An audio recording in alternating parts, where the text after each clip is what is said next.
Это повторилось и сейчас, именно в ситуации с ковидом, потому что нет туристов, и получается все, что было вложено в развитие именно и для приема именно туристов в Таджикистане и вообще в других странах, это все стоит. С Узбекистаном у нас таких проблем нет, потому что вот кто ездит в Узбекистан, наоборот, говорит, когда видят таджикские номера, наоборот, очень с уважением относятся, потому что у них четкая установка идет сверху. Таджикистан предлагает совсем другой вид туризма. Мы не конкурируем с Турцией, с их условиями, с их пляжами, с их этим. У нас есть совсем своя ниша, свой туризм. Поэтому, да, под землей это все. И холмы, и как мне один из туристов с Канады сказал, он говорит, надо иметь хорошее воображение, чтобы представить, что здесь когда-то рыночная площадь была, и он тогда тоже порекомендовал сделать какие-то макеты. Раньше Булункуль, Ашкулкуль, они были полны рыбы. И в основном вот просто они там ловили, и здесь и живот поджаривали и предоставляли людям. Ну, видно уничтожение вот этого всего. Всем привет! Подкаст-студия Академия трех медведей продолжает цикл передач «История мировой экономики». Мы будем говорить об экономических успехах и неудачах стран и народов. Мы попытаемся найти ответ на вопрос, почему некоторые государства достигли экономического процветания, а другие до сих пор не могут выбраться из ловушки бедности. А также узнаем, насколько применимой для Таджикистана может быть история успеха более развитых стран. И в конце концов, кто такой Джон Голд. Подкаст создан при содействии фонда Фридриха Наумана и Института открытого общества «Фонд содействия в Таджикистане». Если верить СМИ, со ссылкой на официальную статистику, то в 2019 году Таджикистан посетило 1,2 миллиона туристов. Доход от предоставления туристических услуг составил 41,7 миллионов долларов. Продажа авиабилетов туристам принесла еще 267,5 миллионов долларов. Вот столько же потеряла туристическая отрасль из-за коронакризиса, пресловутой пандемии. Коронавирус еще не отступил, однако пандемия не будет длиться вечно.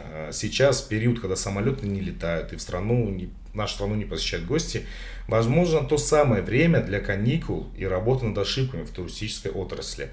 И сегодня мы поговорим об этом и о туризме в Таджикистане в общем и целом, в эпоху ковид и что нас ожидает в постковидное время. У нас в гостях руководитель Центра свободного рынка Таджикистана, наш друг и коллега Азиз Тимуров. Привет. Приветствую.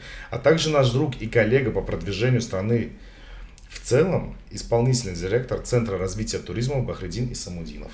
Приветствую. И начнем сразу, наверное, со стереотипов, как мы всегда любим. Стереотипы наше все. Мы как-то раз с Михаилом Пеньковым на подкасте обсуждали такой момент, почему во время ковида ремесла так загнулись сильно. И, кстати, у Михаила Пенькова сегодня день рождения, подкаст выйдет позже, но все-таки с днем рождения, Михаил. С днем рождения, да. И выяснилось, что выживание национальных ремесел зависит от туристов. Такое же утверждение мы слышали на Искандар-Коле, мы ездили туда снимать, и он был пустой. Нам пожаловалось, что никто не приезжает, ни наши, ни туристы, никого нету. То есть, получается, турист в нашей стране, это прежде всего, если говорить стереотипами, ходячий кошелек или шпион. Так ли это? Ну, вы правильно заметили, да, то, что основную часть по работе с ремесленным сектором и вообще по объектам туризма, ну, даже слово само, то, что объекты туризма, говорит о том, что это все-таки в туристическом секторе, это что-то привязано к этому. Ремесленничество у нас напрямую связано с посещением именно туристов Таджикистана, в том плане, то, что производится ремесленниками, в основном все это идет как сувенирная продукция, большей своей частью, и, конечно, она приобретается именно туристами, ну или в подарок кому-то, или непосредственно для самих себя. А так как потока туристов нету, соответственно, и ремесленный сектор у нас немножко загнулся. Так в этом получается, плане. у нас и кишлаки загибаются. Вот Махпор снимала фильм «Аличо». Да, у нас, смотрите, в принципе, знаете, какая ситуация возникла? Когда развитие туризма у нас пошло вверх, очень многие села, очень многие семьи, они стали вкладываться именно в развитие этого сектора. Они там стали устраивать гостевые дома, они стали приобретать машины, они там улучшали какой-то сервис для того, чтобы принимать туристов. И сейчас столкнулись с тем, что, допустим, туристов нет, и, соответственно, и работы нету. Такое уже было несколько лет назад, когда, но это не в Таджикистане, это было в Кыргызстане. Если помните, были события, когда вот в стороне Джалалабада, да, когда произошло это все, и когда перекрыли границы, и многие именно сервис-провайдеры остановились из-за того, что туристов не было, а так как они 100% сделали вклад именно в развитие туризма, они просто остались без денег, без работы.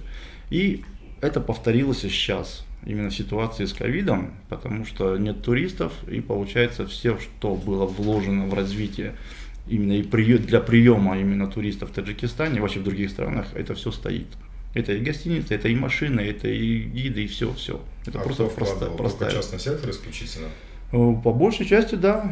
Но это в основном касается именно предпринимателей, которые в этой сфере работают. Они же стоят. Государство тоже страдает. Ну, это уже как цепочка, да, которая идет. Если предприниматель ничего не получает, соответственно, он не платит в казну ничего, получается, и государство ни копейки от этого тоже не получает. Ну, зависимость стандартная. А вот вначале мы упомянули статистические данные, то, что Таджикистан в 2019 году посетил 1,2 миллиона туристов. Что, реально 1,2 миллиона туристов, и такие суммы здесь были оставлены? Ну, по статистике, в принципе, если учитывать то, что наше государственное статагентство, они проходят курсы, я просто знал, что они там проходят курсы, подготовку в этом плане, да, они там какие-то модели внедряются. Я думаю, что они подсчет вели свой правильно, согласно каких-то своих моделей. И то, что посетило столько туристов, наверное, соответствует действительности. Я не могу сказать, потому что у меня нету данных, которые могут противоречить этому. А вот до подкаста мы с вами когда обсуждали, вы сказали то, что большинство наших граждан, которые работают за границей, трудовой миграции, многие стали уже гражданами Российской Федерации и въезжают по паспортам. То есть они тоже ждут в этот список туристов. Да, соответственно, это просто моменты, которые я вам объяснял, то, что, возможно, какие ошибки там, не как ошибки, а то, что недочеты, возможно, статистики этой, в плане того, что граждане именно Таджикистана, которые работают сейчас в России, имеют двойное гражданство, и, возможно, что они въезжают до более упрощенного момента, они въезжают по российским паспортам. А так как у нас электронные системы в аэропортах стоят и на границах, он автоматически паспорт фиксирует то, что гражданин России въехал на территорию Таджикистана, автоматически он становится как в роли туриста, то, что он посетил, иностранец. Возможно, что это тоже играет свою роль. Также я вот тоже до начала я отметил такой момент, то, что некоторые иностранные граждане, которые въезжают в Таджикистан даже по работе, им легче получить туристическую визу, чем рабочую визу. Поэтому они, когда въезжают на некоторое время, они получали электронную визу, тем более сейчас доступно. Они получали электронную визу, въезжают, автоматически они тоже фиксируются как туристы. Поэтому возможно, что в этом моменте, в любом случае эти люди, въезжая в страну, они все равно какие-то средства здесь оставляют. Те же самые наши мигранты, которые возвращаются, они все равно по приезду устраивают походы по родственникам, там где-то какие-то встречи с друзьями, все равно эти деньги, которые они привозят, они остаются в Таджикистане. Но они их привозят, получается, если считать по этой статистике, как туристы, здесь а не как уже, мигранты. Да, здесь уже такая спорная ситуация, кто на себя перетянет больше. Возможно, что это двойная даже подсчет идет, то, что эти предоставляют, что это турист оставил, а эти показывают, что это мигранты оставили. И поэтому такой двойной бюджет получается. Смотри, Искандер, я тоже обсуждал этот вопрос с экспертами, с людьми, которые работают в области туризма, тургидами, и мнения разнятся, и большинство из них относятся довольно скептически к этому, считают, что это не совсем... картинка, возможно, как сказал Аким Бахретдин, если считать всех, кто приезжает как туристы, то так и будет. Картинка будет очень красивая. Радужная. Но с моей точки зрения, турист, который... во-первых, очень трудно, нужно определить для себя, кто такой турист. Это любой, который приезжает, тратит деньги, тогда да. А в моем представлении турист – это который приезжает с туристической целью посмотреть страну, не гражданин страны, можно так посчитать. В моем стереотипном сознании турист – это иностранный гражданин ближнего или дальнего зарубежья, цель которого посмотреть страну, потратить деньги, получить какие-то впечатления и уехать с этими впечатлениями и рассказать все это. Я говорил со своими знакомыми тургидом, они говорят, что, по их мнениям, тоже довольно субъективно, это около 100 тысяч человек, реальных туристов, которые приехали сюда. Из 1 миллиона 100 тысяч? Смотри, если мы посмотрим по данным СМИ, которые были опубликованы в 2019 году, то большинство из 1,2 миллиона там составляли граждане Узбекистана. Я не думаю, что граждане Узбекистана сюда приехали, но было оттепель и определенное улучшение положения между странами. Но я считаю, что большинство людей это просто родственники по ту сторону границы приехали в гости. Туристы ли они? Ну да, возможно, что купят здесь. Ну хорошо, другой вопрос. Откуда статистические данные по вот этому пресловутому 41 ляму, грубо говоря? Кстати, вот немножко прерву, так это в плане того, что со стороны Узбекистана были туристы, это правда. Потому что я непосредственно сам очень часто видел колонны именно машин с узбекскими номерами, которые въезжали со стороны Пенджикента, пересекали Таджикистан, и со стороны Турсунзады уезжали. И эти люди, они приезжали и достаточно много денег оставляли здесь, потому что они не просто катались, они посещали и Сеймазиор, они посещали и Пенджикент, и ездили в Хаджент. Но это не граждане Узбекистана? Нет. Именно граждане Узбекистана, я даже слышал о том, что вот эти водители, которые на границе стояли, они даже туры такие, можно сказать, устраивали, джип-туры, да, возили. От Таджикистана тоже, в принципе, есть несколько было турфирм, которые организовывали поездки в Узбекистан. Ясно. Но и после того, как открылись границы и доступность пошла того, что, в принципе, каждый желающий мог на своей машине собственной поехать туда, у них небольшой такой спад произошел у турфирм, потому что люди стали самостоятельно. Они скидывались, брали одну машину и ездили. Узбекистан в этом плане очень четко. Они чувствовали этот момент, потому что они, если помните, они снижали ставки, вот эти пошлины для въезда именно граждан Таджикистана. И когда и на границе они снизили, и для машин они снизили. Когда я разговаривал с нашими людьми, они говорят, вот узбеки снижают. Я говорю, это хорошо, это, говорю, хороший подход, потому что, говорю, они видят, они привлекают, они видят дальнейшее это развитие. Потому что если машина едет, это значит, она не поедет пустая. Это получается минимум экипаж 4 человека. Но, и они въезжают, они знают, что они потратят мало денег, но никто не говорит о том, сколько они потратят внутри страны. А основная часть именно туристического сектора работает на то, что турист, приезжая в страну, он оставляет деньги там. Поэтому, когда вот есть такой вот момент, очень сейчас это так вот продвигается о том, чтобы центральноазиатским странам объединиться, создать единые туры для Центральной Азии с посещением Казахстана, Кыргызстана, Узбекистана. Прикольно. Это хорошая идея. Но почему-то никогда не учитывается в этом моменте именно тот пункт, то, что у туриста все равно время ограничено. Он не может там, допустим, 2-3 месяца быть в путешествии. И поэтому, максимум у него, допустим, 15 дней, которые на посещение. И, конечно же, каждая из стран будет стараться удержать этого туриста у себя из этих 15 дней. Как можно дольше. Ну, это же здорово, это здоровая конкуренция. Да, конкуренция, да, но в итоге что получается? Что турист, он едет туда, где подешевле, допустим, перелет в Казахстан или в Узбекистан или Кыргызстан. Наши соседи постараются удержать его максимально у себя. Он тратит, турист, приезжая куда-то, так же, как и мы с вами. Мы куда-то приезжаем, у нас пока карманы полные денег, мы раскидываемся там. А потом уже под конец мы начинаем экономить. Допустим, там, не в ресторан не пойдем, не пойдем, там, может, гостиницу поменяем, может быть, уже не на такси поедем, а на велосипеде, уже даже пешком пойдем. И получается, когда туристы уже прибывают в Таджикистан, в конечную точку, они приезжают на минимуме финансовом. И, конечно, уже идет большая экономия. И включается режим экономии. Да, включается режим экономии, и дохода как такового мы не получаем хорошего. Поэтому это вот возвращаясь к вопросу по статистике. Статистику, вот опять-таки, нам делают наши соседи тоже очень хорошо. Те же самые Кыргызстан, либо Узбекистан, которые включают посещение Таджикистана в свои туры. Потому что у них уже большая конкуренция непосредственно в их республиках есть, и они стараются какой-то элемент добавить.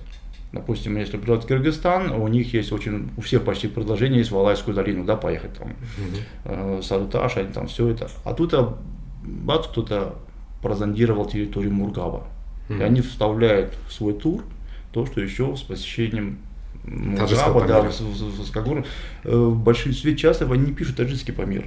Они просто Памир пишут. И большинство туристов почему-то реально уверены, что они на территории до сих пор Кыргызстана находятся. Не чувствуют, что пересекли границу. Да, они стараются там как-то это. Не, ну Мургаби там все в этих шапках киргизских ходят. Там. И поэтому они въезжают на территорию, вот мы тоже разговаривали, да, я Искандару говорил о том, что, в принципе, наши соседи могут въезжать на своих машинах. Да. До 15 суток у них есть разрешение по транзиту, поэтому эти 15 суток они спокойно здесь находятся со своими туристами, потом спокойно же выезжают из страны. А мы можем тоже так делать? На их территории мы можем, но по жалобам от наших туроператоров их немножко там трясут. Кого трясут? Водители, машины наши, когда, допустим, наши туроператоры уезжают на территорию Кыргызстана, то гаишники их это так прижимают. С их стороны. Да. То есть это как бы определенные элементы недобросовестной конкуренции или? Ну, возможно. Или чего-то еще другого? Нет, это просто, я считаю, это... Обычная бытовая коррупция? Нет, это обычно вот у Узбекистана, в Узбекистане у нас таких проблем нет, потому что вот кто ездит в Узбекистан, наоборот, говорит, когда видят таджикские номера, наоборот, очень с уважением относятся, потому что у них четкая установка идет сверху. Ясно. Да, не трогать и помогать, все. Даже если нарушил правила, они подойдут и сказать, что ты неправильно заехал. Ну, у нас, я вот просто сам видел, в принципе, когда у нас машины с узбекскими номерами нарушали правила, наши, как инспекторы ГАИ, тоже нормально просто останавливали машину, объясняли, что он нарушил, и по желаниям доброго пути отправляли машину дальше. Ясно.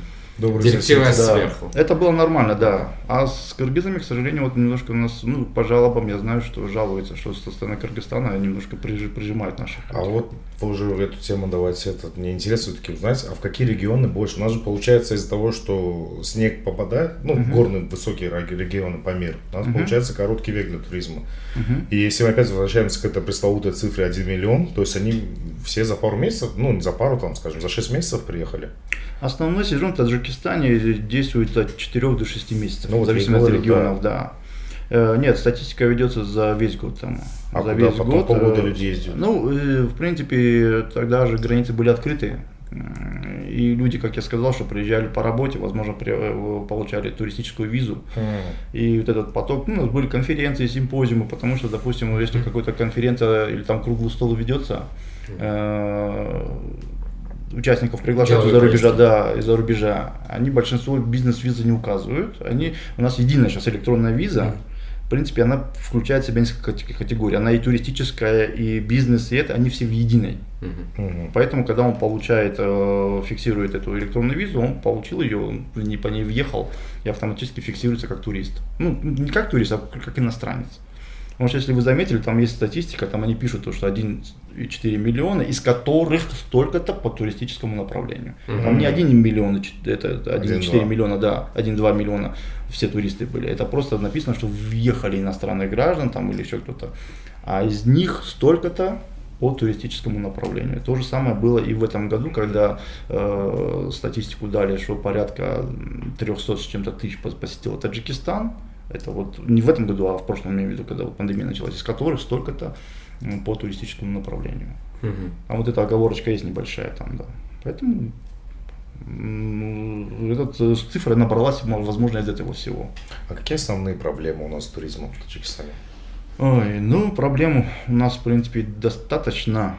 Первое, построению мешает то, что не то, что мешает, а то, что почему не очень так развито, это как информация о Таджикистане вообще. То есть медиа раз. Да, это информация, но я сейчас просто объясню в каком плане, потому что со мной бывает спорят, что Таджикистан известен. Да, я согласен с тем, что Таджикистан известен, но проблема в том, что потенциал наш неизвестен.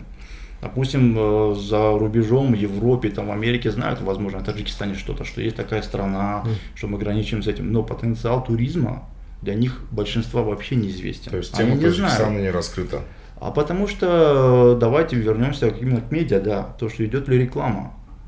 Какая реклама идет у нас на европейских каналах, на американских каналах? Я не думаю, что в Таджикистане есть, да. Это единственный раз, когда вот этот по Евроньюсу был ролик, и там были вот эти, помню, там, когда он прошел. Таджикистан feel the French. Да, там в комментах писали, это где вообще страна находится. Да? Потому что толком реально люди удивлялись, а где, как, что. Потенциал неизвестен, даже в принципе в той же самой России. Я состою во многих группах туроператоров, да, российских. Я бывает так вброски делаю, и реально люди удивляются. Они говорят, это где? Я говорю, это Таджикистан. Да? А у вас есть такое? То есть нам нужно развивать бренд Таджикистан. Да, он не то, что развивать, его надо развивать больше, да, вот как распространять, как максимально. Или создать больше, его. Да. Не, ну это интересный тезис, давайте его разгоним. А кто этим занимается? Кто за это ответственен, чтобы в мировом медиа, в мировом СМИ о нас знали больше, как о стране и что у нас есть? Ну, один из пунктов, это есть у Комитета по развитию туризма при правительстве Таджикистана, у них есть такой пункт, положение. Они стараются, они участвуют во всех конференциях, они очень участвуют во всех симпозиумах, во всем, то, что касается именно развития туризма. Во Всемирной туристической организации Таджикистан хорошо знают. Но все ограничивается тем, что материалы, которые готовятся, они только на внутреннем, получается, рынке, да, вот на внутреннем медиа там дойдет.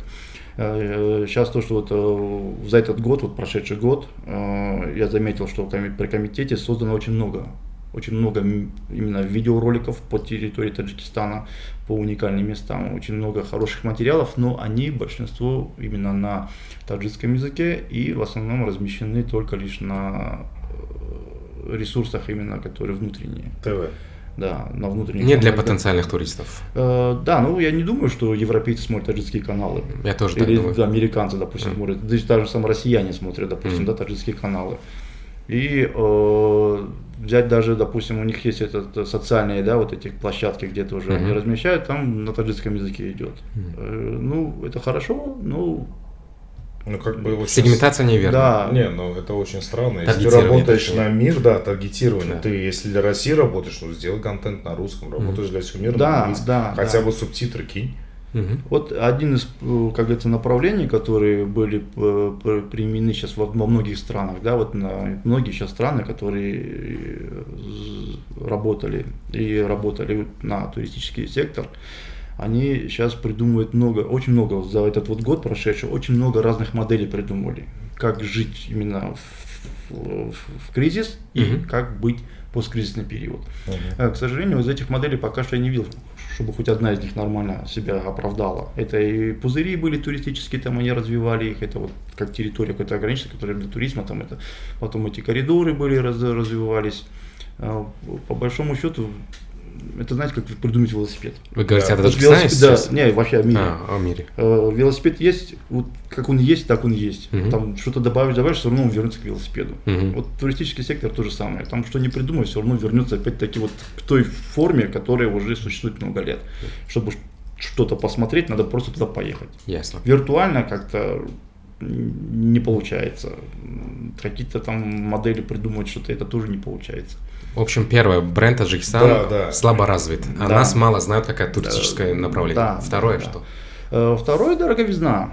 Возвращаясь к тому, что доступность страны. Доступность сюда приезжать? Да. Или вообще дороговизна внутри страны? Нет, пока что доступность страны. Сюда. Давайте разгонять каждое из ограниченность авиаперелетов. Сами, все знают, да, что только определенное количество авиакомпаний, которые летают в Таджикистан. Да. Поэтому, допустим, связка с Европы, Таджикистана или, допустим, с Америки, нету прямых рейсов, это значит, нужно им где-то через что-то лететь. А это мы не хотим или они не хотят? Здесь я не могу ответить на этот вопрос. Я думаю, что все хотят, но кто-то не хочет. Может быть, очень сложно ответить на этот вопрос, потому что, знаете, вот это, как говорится, с двух сторон. Вот простой пример. У нас с Кыргызстаном, да, с нашими соседями, есть контрольно-пропускной пункт, Карамык называется. Это в западном направлении, который связывает наши страны. До сих пор этот пункт не принял международного статуса. Единственное, кто там могут пересекать его, это граждане Кыргызстана или граждане Таджикистана. Если его откроют, это будет очень хорошая такая возможность для развития именно сферы туризма. Почему? Потому что у нас многие маршруты, которые тупиковые, они станут кольцевые. Ну, туристы, они любят, да, кольцевой. Они не хотят возвращаться по одному и тому же маршруту, они хотят вот как максимально зацепить. Проехать, да, в данном случае, да, вот у нас направление идет на запад, они упираются, они проезжают там Гарумскую долину, Таджикабад, они приезжают в Ляжский, да, район и упираются в границу, их не пропускают, они приходится возвращаться обратно. А если откроются, то они могут пересечь Кыргызстан и заехать в Мургаб, допустим, либо в обратную сторону таким же образом пересечь. А почему так происходит? Ведь Кыргызстан тоже же это выгодно. Да, до сих пор, вот уже сколько лет мы пытаемся выяснить, в чем же проблема, и не можем понять, потому что со стороны Кыргызстана говорят, что это со стороны Таджикистана.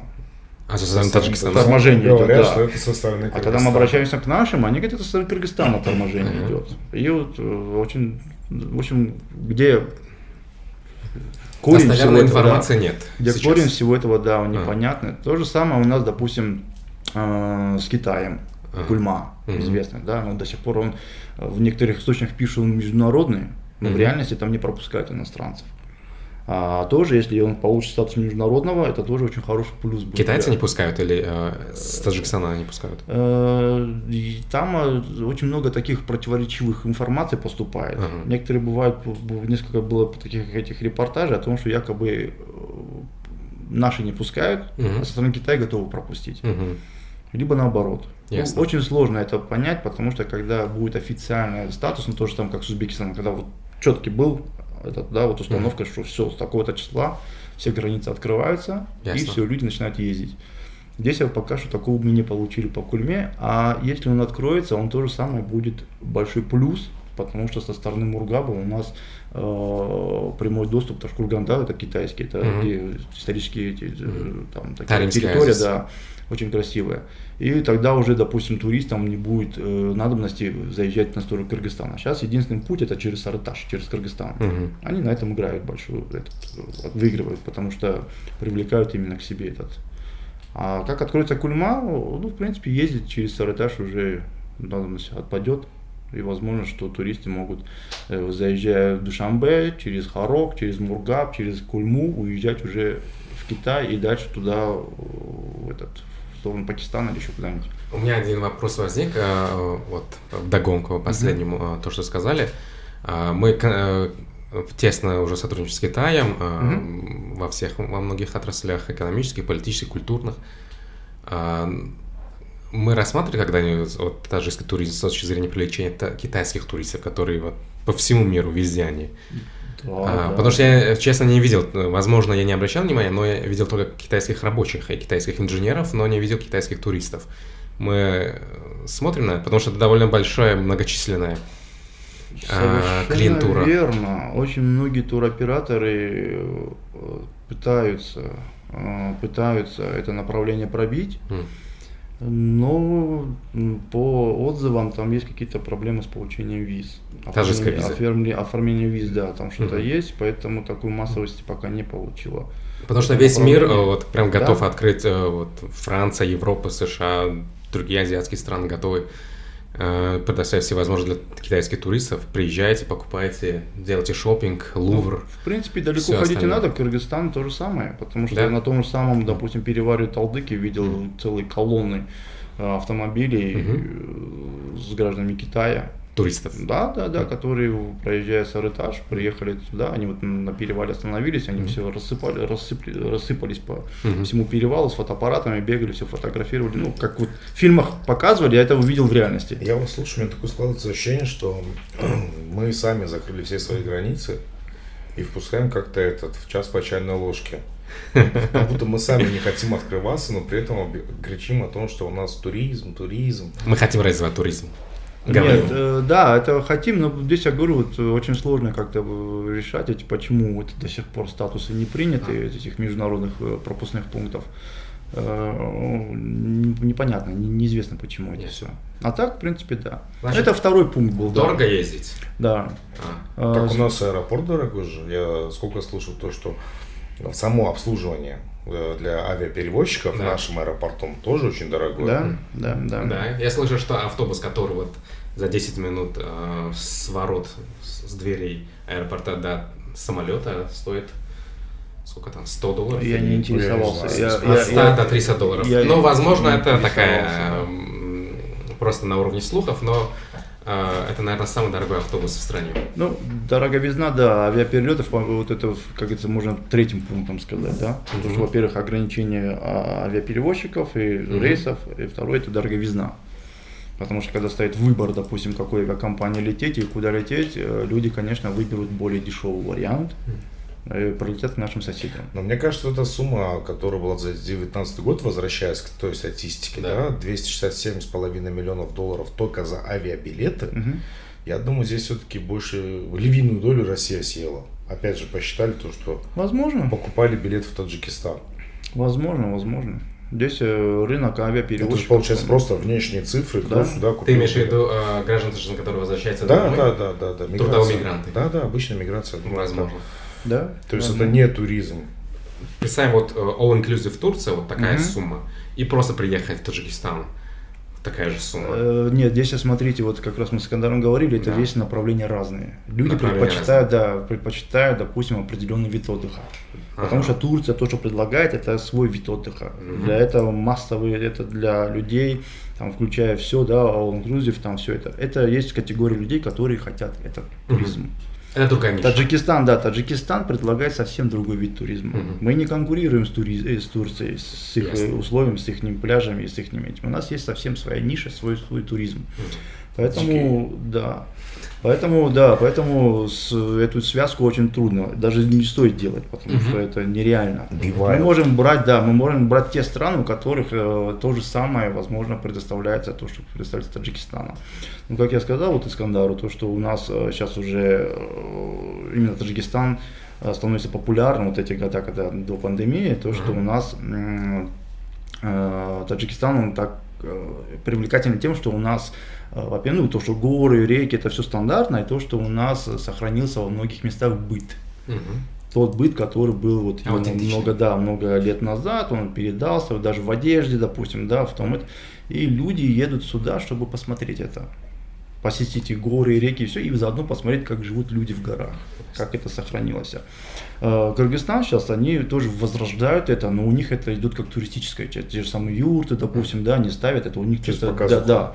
Ну, не будем называть показуха, это просто для того, это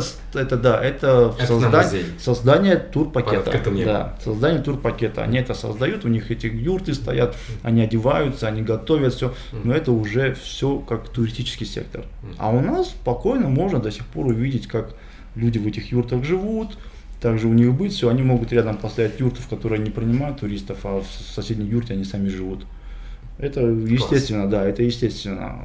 То же самое, допустим, когда у нас поднимаются в верховье эти села, где литовки, да, эти айлуки, где там женщины на лето выходят со стадом, и вот они как доят коров, смотрят за козами, готовят сыр, готовят молоко, вот это все для них тоже очень интересно посмотреть. Вот как до этого мы разговаривали, что где-то там в других странах создают имитацию, там то же самое, да, колодца там, или как в древности жили, у нас это все в реальности.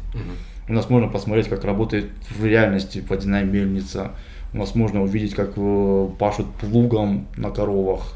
У нас это как просеивают зерно, да, вручную. Это, все это можно посмотреть. Раз уже затронули эту тему, вот все ждали то, что границы закроются, туризм умрет, нужно развивать внутренний туризм, все об этом кричали, давайте туда-сюда поедем.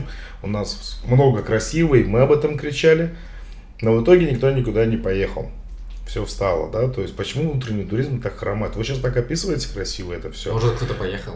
Ты же поехал? Ну, поехать я по работе поехал, понимаешь? Не просто взял, собрал, поеду я в Искандар-Куль осенью, да, там. Нет, тут вопрос в другом. Куда поехать? Вот вы как эксперт посоветуете, например, 5 мест, куда вот обязательно нужно таджику съездить, чтобы лучше знать свою страну. Ну, для начала, я думал, хотел бы уточнить, чтобы здесь два вопроса я вижу.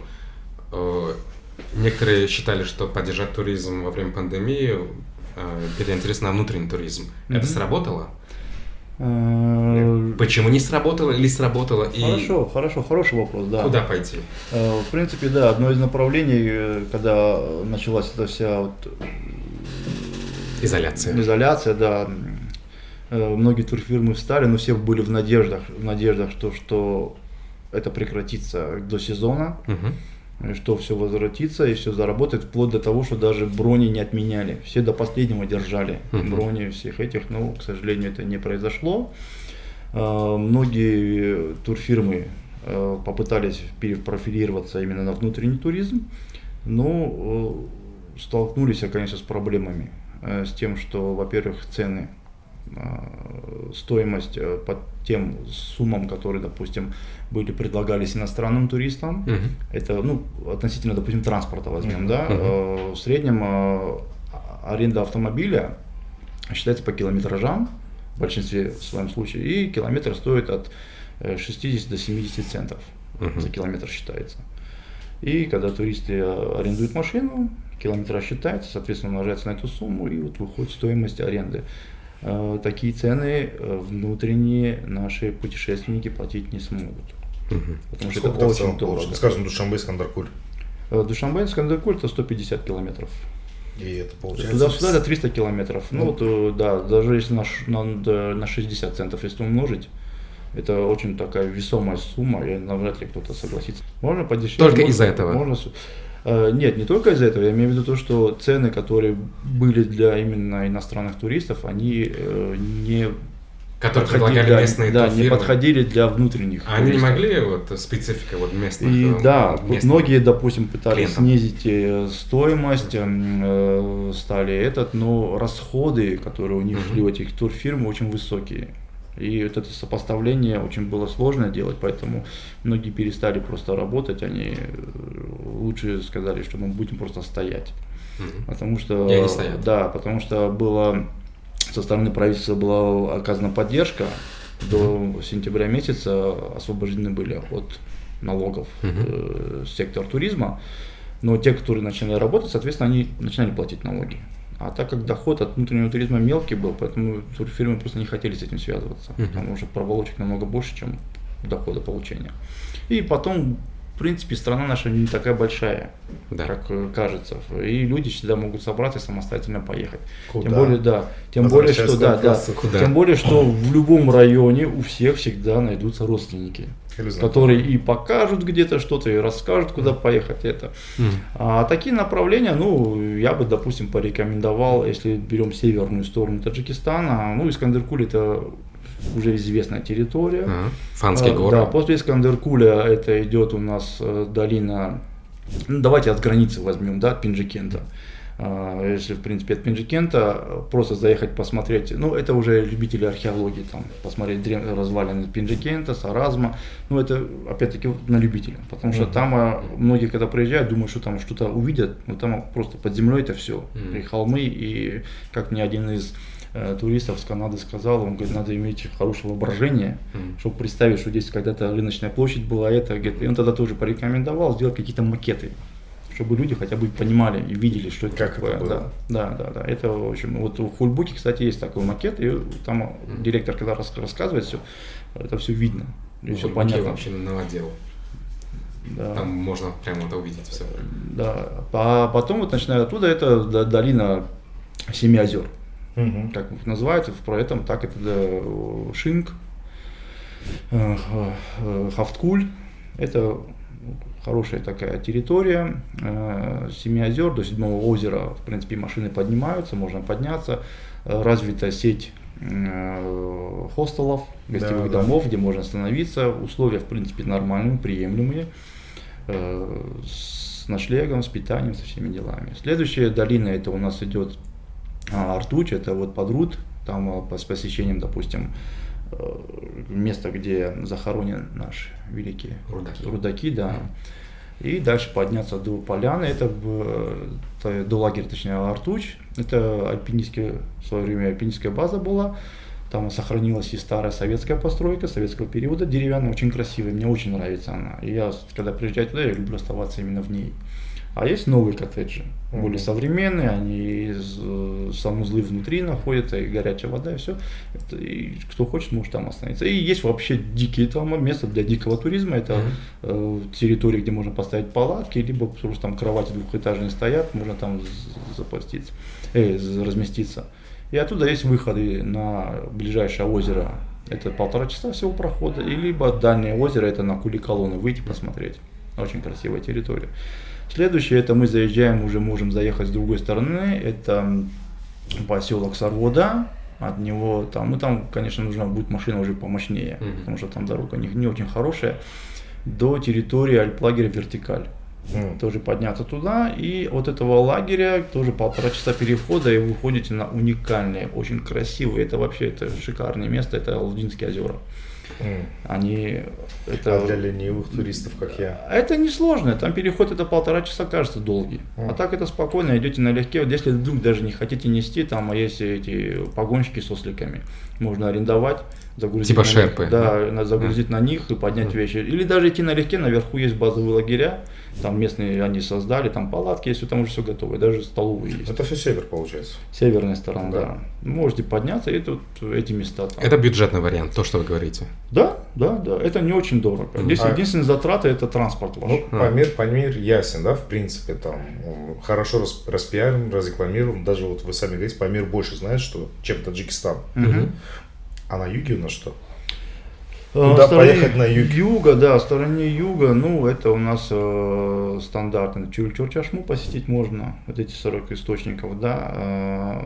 Санаторий, конечно, не очень в таком хорошем, там, приглядно все это выглядит.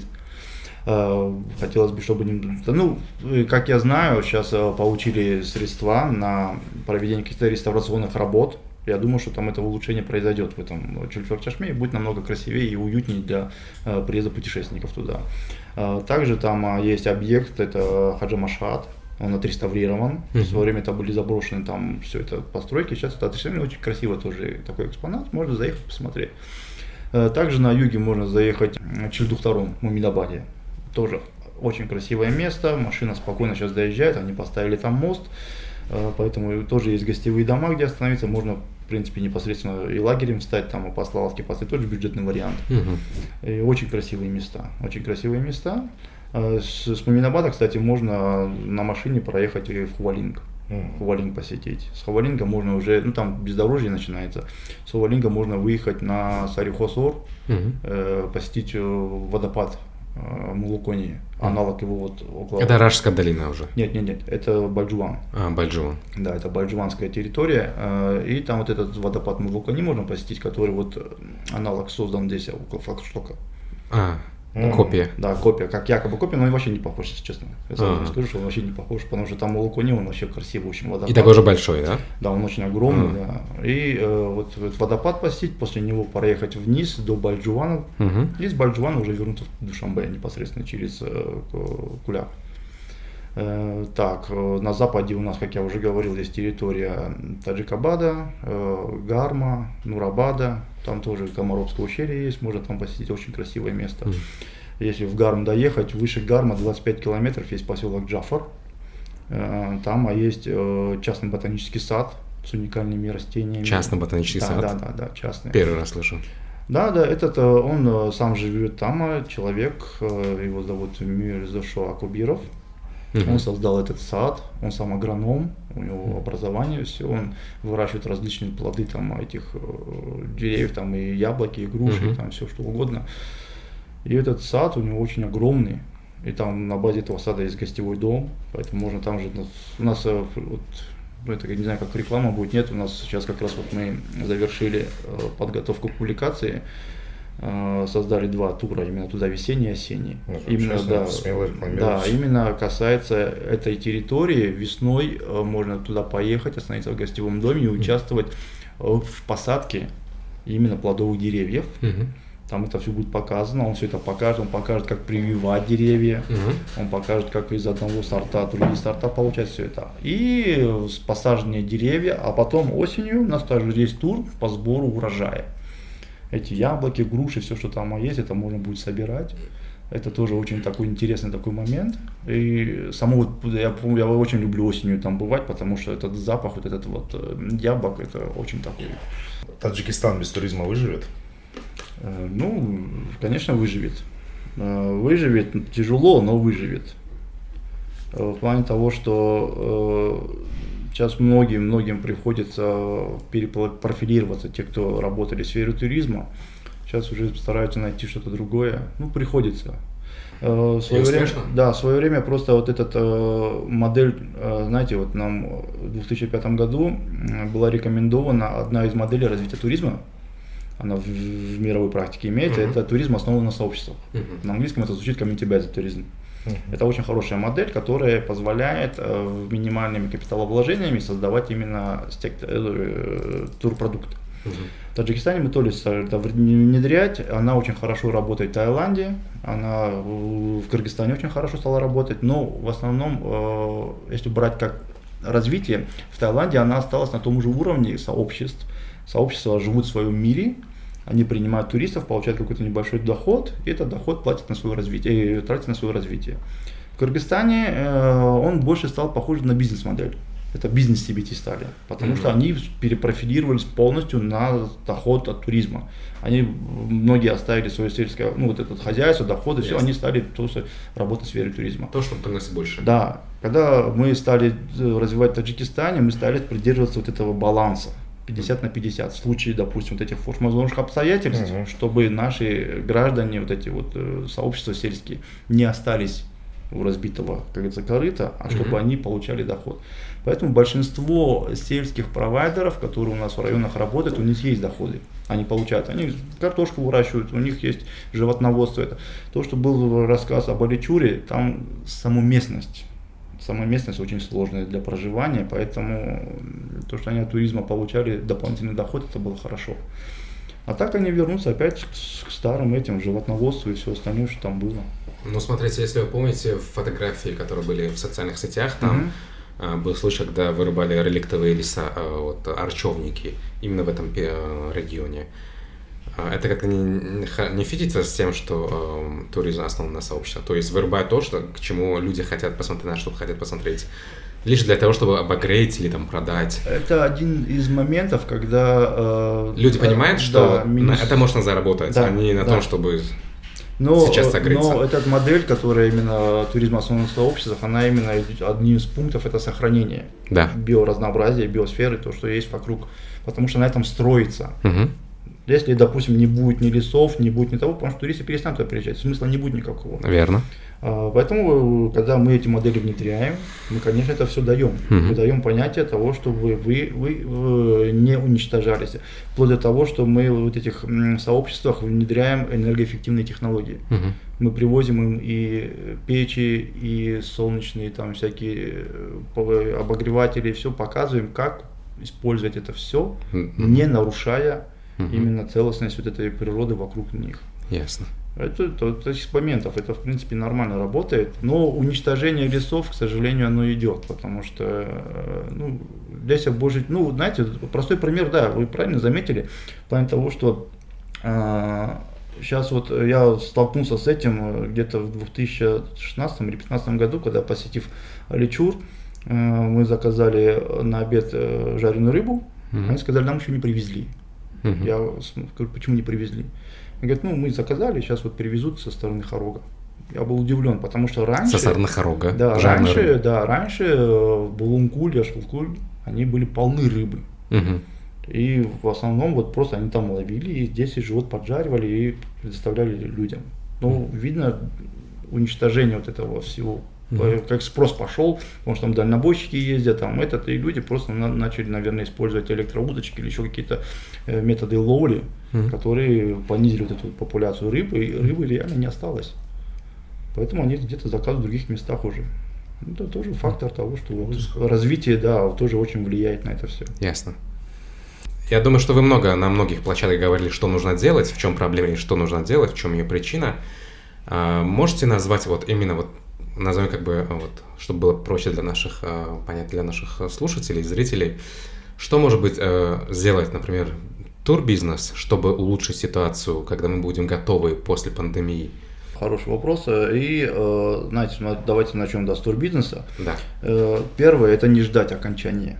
Не ждать окончания, этого периода, а уже сейчас начинать работать. У нас турфирмы многие просто стоят и ждут окончания, надежды на то, что они закончатся и все вернется на свои пути. Нет, ничего не вернется, все поменяется. Я думаю, что сфера туризма будет другая совсем. Не ждать, это первое. Второе, то, что необходимо готовиться.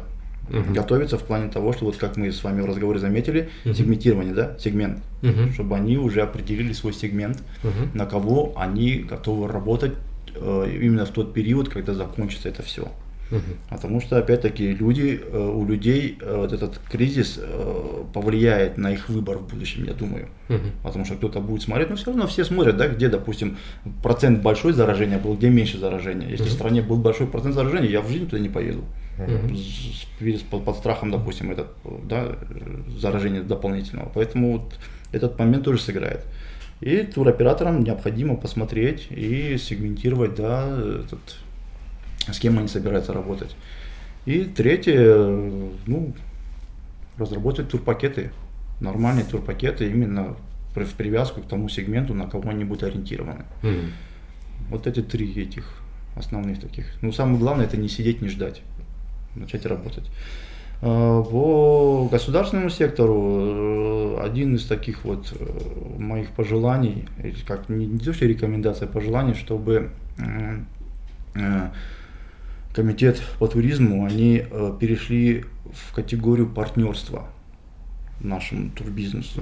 Не быть руководящим или координирующим органом, который стоит сверху и регулирует, и говорит, это делать, то делать, а стать реально партнером. Что это значит?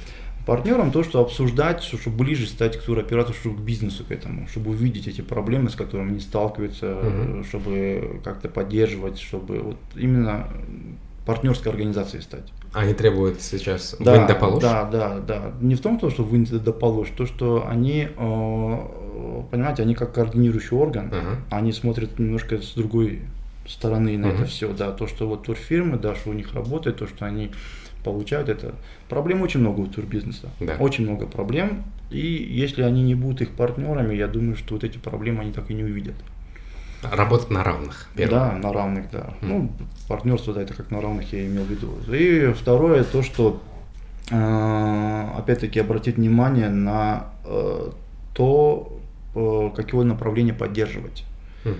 Потому что невозможно, сразу захватить все. Это простой пример, это когда, чтобы приготовить какое-то блюдо, возьмем плов, за пример, к примеру. У нас есть рис, у нас есть морковь, у нас есть масло, у нас есть мясо. Это все по отдельности. А для того, чтобы приготовить вкусный плов, это нужно все подготовить, это найти повара.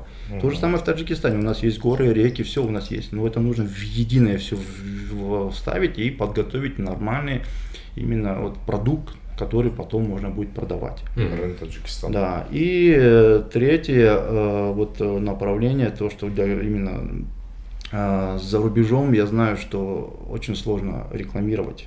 Это очень дорого, но одна из рекомендаций такая, то, что у нас за рубежом есть свои посольства и консульства. И это мощные такие институты, через которые можно именно пропагандировать и продвигать Таджикистан. Очень хороший пример, мы с этим послом очень давно, естественно, сотрудничаем, и пример, точнее эти не модели, а шаги, которые мы предпринимаем, очень хорошо сейчас сказываются. Это наше посольство в Лондоне. Да. И сейчас при этом посольстве создан культурный центр, в котором именно наши таджикские традиции Таджикистана, все это популяризируется, там и одежда, и стихи, и язык. Сейчас вплоть до того, что там будут языковые курсы по изучению именно таджикского языка. И это не будет, это как я знаю, что там во многих странах привлекают иранцев, которые обучают. Здесь будут именно таджики наши. Который будет обучать. Это не будет фарси, это будет таджикский язык. Да, это будет обучать именно таджикскому языку. Там нужно просто банально сделать рекламу хорошую, качественную, красивую, запустить ее в том же YouTube. Это немножко, это тоже. Турки, посмотрите, вы смотрите ролик, там Турцию показывают. Это да. Turkish Airlines сделали рекламу Турции. Да, но ты знаешь, сколько заплатил Turkish Airlines за это? Нет, подождите, есть эти же рекламы, которые, допустим, на тех же социальных сетях, они не такие дорогие. Сейчас я потому что очень часто вижу, когда Ариф в рекламу выходит, я не думаю, что они большие деньги за это платят. Вопрос в контенте просто, и все, создать грамотный контент, таргетированный контент на ту аудиторию, которая тебе нужна, и все. Зачем придумывать велосипеды? Это, в принципе, не обязательно этим заниматься будет комитет, это могут делать и турфирмы. Потому что они реально, если они определят свой сегмент, если они подготовят нормальный материал, они могут просто реально рекламировать это все, выносить. Комитет тоже это может заниматься этим, но турфирма это бизнес, это доходы, поэтому и они заинтересованы в этом. Да. Поэтому такие предложения. Да. Надеюсь, они будут действенные. Надеюсь, в скором времени мы в социальных сетях будем с вами наблюдать рекламу про нас, про Таджикистан, какая мы замечательная, красивая страна. Турфирмы одумаются и начнут это уже делать, а не ждать в море погоды. Напоминаю, что подкаст создан при содействии фонда Фридриха Наумана и Института открытого общества «Фонд содействия в Таджикистане». Большое вам спасибо за беседу. Спасибо. Всем пока. Да, вам спасибо всем. Угу.